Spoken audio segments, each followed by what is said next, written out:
What's up, y'all? Welcome back to the Mic Check podcast. This is T-Word, the People's Champ. Thank you for tapping in. Today, we're going to talk about some boxing updates, just some fight announcements, and a little bit of news that has come across the feed throughout today and yesterday. So, without further delay, we're going to go ahead and get started. But before we do, don't forget to like, comment, and subscribe. We appreciate the support.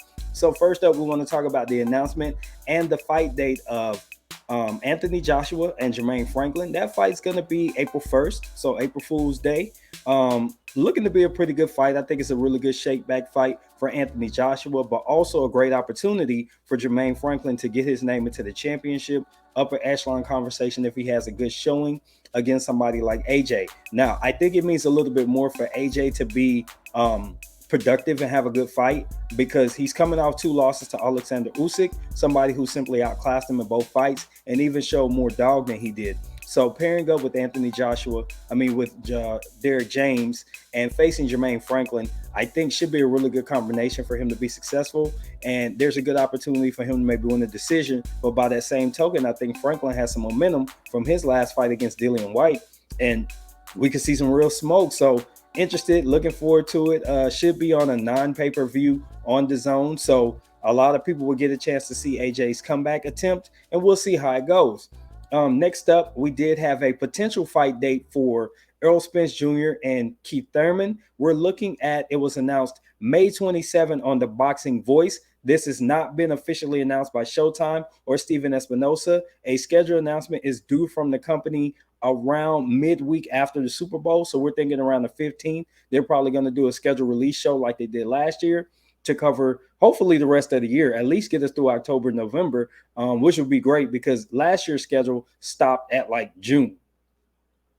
Everybody's waiting on Spence and Crawford. We already know what happened. Don't need to get into that. But this year, with that fight not looking probable at all, I think they have a great opportunity to give us a nice full schedule through most of the year. And we know that most of the time they kind of chill out in December and just do the club level shows where it's just like Showbox or the small shows at the Armory with the prospect level fighters. So I'm expecting much the same this year, except more activity between August and November.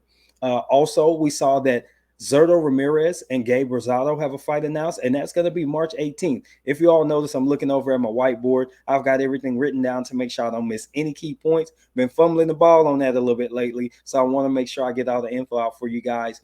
But March 18th is the date. That should be a pretty good shake-back fight for Ramirez, who we last saw versus Dimitri Bivol, and it was a long day for Zurdo. I mean, it looked like he didn't have enough dog. He didn't have the right skill set. And Bivol just outclassed him, and there was nothing he could do.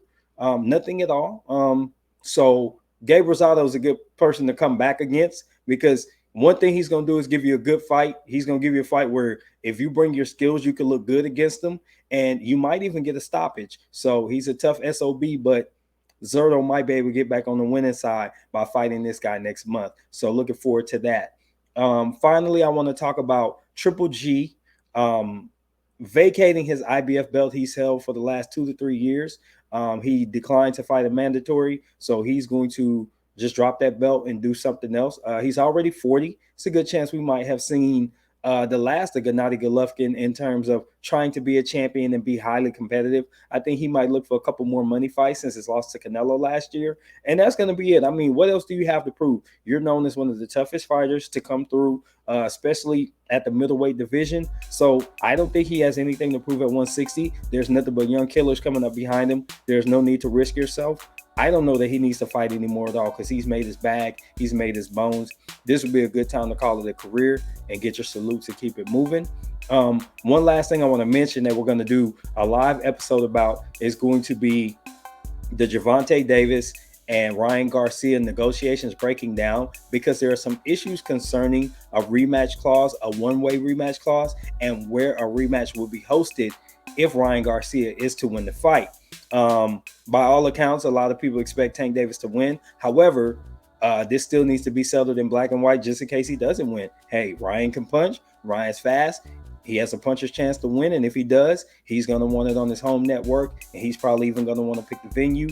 And That's problematic right now. So Q and I are going to discuss that on our evening live show. So don't forget to tune back in. Be on the lookout for the update. While we're at it, don't forget to like, comment, and subscribe. Hit that notification bell so you'll know when we're live. I'm going to go ahead and exit the booth. This has been T Word for the Mic Check podcast. Until the next time, I'm out. Peace.